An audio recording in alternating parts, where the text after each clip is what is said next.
Hello again. I'm Ann Neal, President of the American Council of Trustees and Alumni, an independent nonprofit dedicated to higher education excellence. In the last video we sent you, we went to the University of Delaware, where trustees were caught unaware of a residence life program that indoctrinated students on the taxpayer dollar. Today we go to Missouri State University, where trustees and administrators found themselves faced with federal litigation, legislative hearings, and public humiliation because of a classroom environment that outside experts called toxic. Missouri State University occupies a sizable campus in the city of Springfield. It is the second largest university in the state, with over 17,000 undergraduates. Like thousands of other colleges and universities, students arrive here each fall, eager to see old friends, meet new ones, and embark on a new chapter of life on campus. It is into such a world that young Emily Brooker arrived as a freshman in 2002. I came to enroll at Missouri State University specifically because they had a social work department here, and I wanted to stay in my home community. It just seemed like the logical choice for me. In the fall of 2005, Emily was a senior. Little did she or the social work department know that challenges facing her and how she responded would result in a classic case of a violation of a student's freedom of conscience in the classroom. During my senior year, I was taking a Policy 2 class in the social work department, and the main assignment for that class is that we do an advocacy project in the community. Jane Cunningham is a member of the Missouri House of Representatives, and at the time served as chairwoman of the Education Committee. The professor determined that the entire course would be on advocating for gay adoption, which was an issue in Missouri at that time. As part of the project, Emily's professor required students to sign a letter advocating gay adoption. The letter was to be sent to the state legislature. Faculty Emeritus Deborah McDowell taught at the university for 29 years.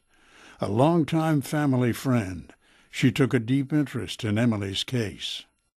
I was appalled by the assignment that was given to Emily, that it was so polarizing. And to have a letter that goes out to the legislators of Missouri that was on university letterhead. You just don't do that as a professor. That is unacceptable. Because she wasn't willing to sign that letter, her grade was lowered. And so my feeling as a legislator, especially one involved in education, was to reach out to her and make sure that we find a solution so that this wouldn't happen again to other students. As the semester went on, I wanted to continue to learn with the rest of my class. And I completed the assignment all the way up until actually signing my letter. I recommended that, of course, you always go to the professor first and you talk things out. But in this situation, the professor was not listening to her and was adamant that she was a troublemaker. I went as far as requesting a private meeting with my professor, but he refused a meeting with me.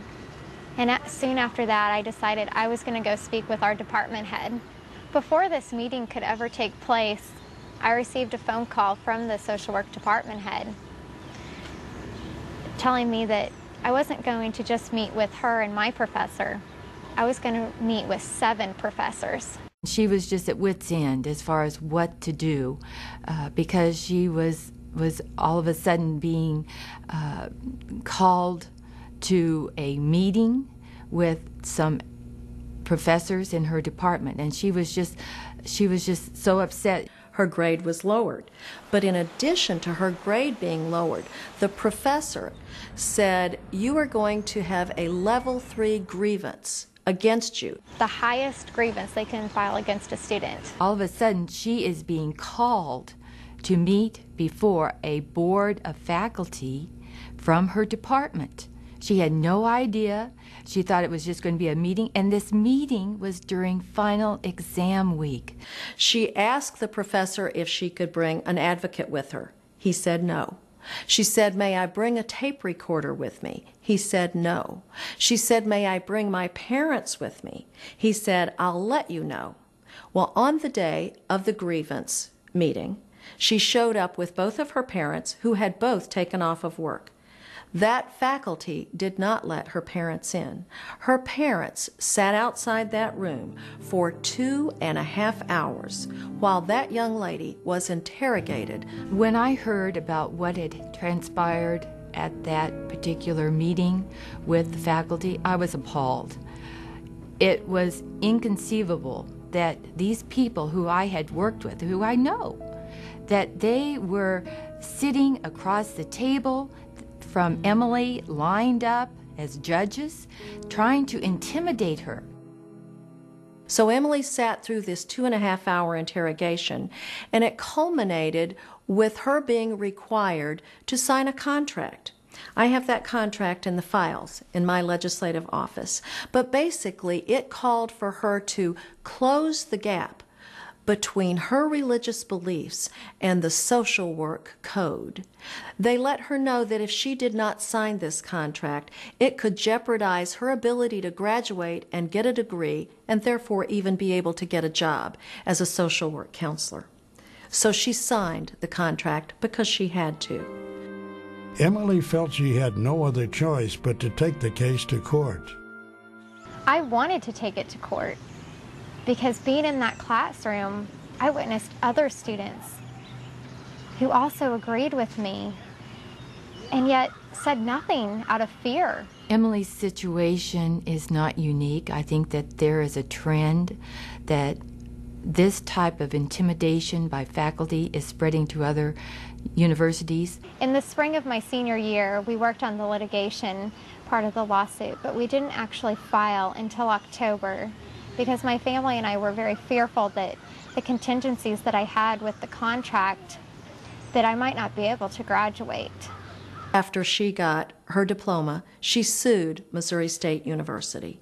Within 10 days of filing the lawsuit, the president of my university actually came out and made a public statement saying that the claims that I had made were largely correct, and they offered me a settlement. Missouri State University, to their credit, decided to have a review of the social work department. They called in people from University of Tennessee and University of Indiana. Both of the people they brought in were deans of those social work departments at those individual public universities. They issued a scathing report that absolutely blew everybody away. The bottom line of it was they said that the faculty members were bullying the students, not getting along with each other, and that actually the environment was so toxic that these two deans of other social work departments recommended that they close down the social work department at Missouri State and fire the entire faculty. Embarrassed, the university did indeed take corrective action. 4 tenured professors were transferred to other departments, and 4 untenured faculty were dismissed.